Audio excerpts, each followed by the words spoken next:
Hope News DSKU. Puji Tuhan, 24 jiwa menerima Yesus sebagai Tuhan dan Juru Selamat pribadi mereka. Di akhir KKR, saat ini pelayanan Pendeta B. Sitanggang, Ketua Daerah Sumatera Kawasan Utara, dan Pendeta RM Hutasoid, Sekretaris Daerah Sumatera Kawasan Utara, melayani di distrik Medan Pusat.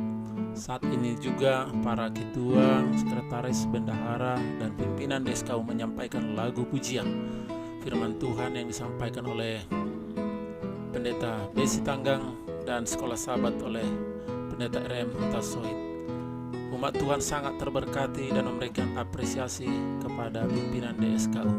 Semoga jiwa-jiwa yang baru dibaptiskan tetap setia sampai kedatangan Tuhan yang kedua kali.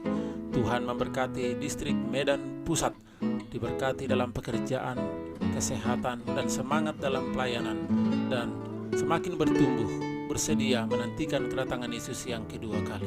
Tuhan memberkati.